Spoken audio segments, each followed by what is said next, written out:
Be honest. I have no idea. I don't really kind of make out with my band all that often. I mean, sometimes. But you sit next to them. You sleep next to them. gig. You can smell them. Our personal hygiene in this band is at a very high level. Yeah, it's in all honesty, it's probably me. The worst breath? Yeah. Because of what you eat, or? My standards of personal hygiene are slightly lower than other people's. Yeah. I have no problem wearing the same clothes for like 2 weeks. No, but I'm talking about food. Like you eat garlic and it just reeks out your pores and stuff. Well, not really. No? I don't know. No, wow. So everybody has like nice fresh breath? Yeah, it's amazing. Hey, we're all kind of wow. nice fresh guys. Plus we've all just, I think even though it remains true that I have slightly lax standards of personal hygiene compared to some people, on tour generally one's standards of personal hygiene are generally slightly lower than they are in civilian life, you know? Yeah. So I think everyone's just kind of used to things kind of slightly smelling like ours. Okay, so you have the worst breath. Yes.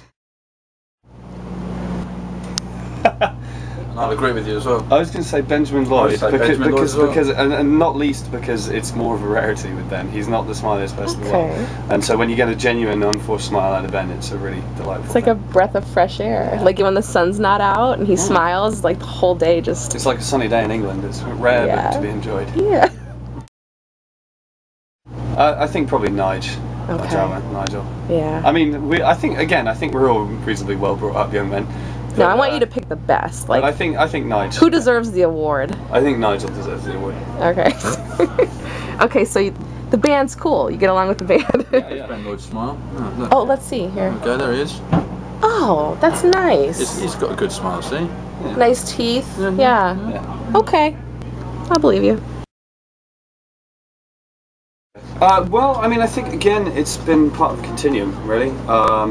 You know, I mean, I was touring hard before this record. I guess we're playing slightly bigger venues in the US now than we were, and in the UK we're doing Wembley, which is vast. So yeah, but again, it hasn't been like a kind of a sort of clunky gear shift or anything like that. It's just been slowly putting a foot down on the gas, kind of thing, you know. Okay. And yeah, you know, I mean, I'm hoping that we're going to get out to some new countries this year, next year. I mean, we're going to Norway and we're going to Spain. We've never been to Spain before, so yeah, you know, we're breaking some new ground here and there. But I mean, it hasn't been sort of a thing that's kind of gone kaboom and blown up like a hand grenade. It's more just kind of shift stuff. I mean, we've done stuff like, you know, we did Jimmy Kimmel in the US. That was a new thing for us. So yeah, I mean, everything's kind of sort of, the tide has risen. Well, the first thing to say, I think, is that I kind of wanted to address my feelings about England more head-on with this record, because it kept sort of popping up in other songs, and I didn't want to be that guy who just always writes songs about England forever for the rest of my life. So I thought that a good idea would be to, like I say, sort of tackle it head-on and just sort of see what came out. I mean, it's funny, sometimes people go, oh yeah, so you're like a nationalist, right, or patriotic or whatever, and I'm really not particularly. There's an awful lot of things about England that I love, but I mean, there's an awful lot of things about England I hate as well.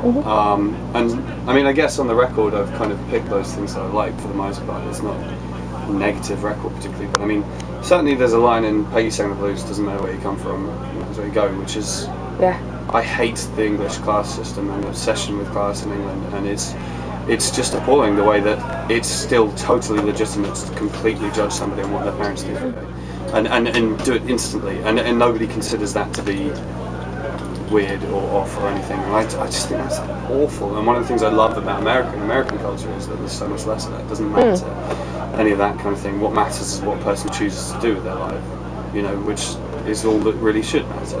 Or at least certainly an awful lot more than the UK. But yeah, I don't know. I guess one of the reasons I think that it kept cropping up and that it was in my mind when writing the record was that I actually wasn't in England very much. You know, I don't spend all that much time in the UK anymore. You know, I'm on the road in other parts of the world a lot, and I do get homesick to a degree. You know, but then at the same time, I'm obviously unresolved about the issue, because you give me 3 days in London in the same place and I'm climbing up the fucking walls and desperate to get the fuck out of there and to come back to Germany or USA or wherever it might be. So you know, it's unresolved, I think, is the thing. But yeah, I think I was just kind of being particularly when I do solo tours rather than full band tours. But I'm the, quite often I'm the only English person in the crowded room. Yeah. Particularly, if I'm doing a solo tour with my American tour manager, I'm the only English guy, and there's 300 people in the room, like at the Beacon, for example, and that makes me, or at least it gives me the opportunity to think about sort of national identity in sharper relief,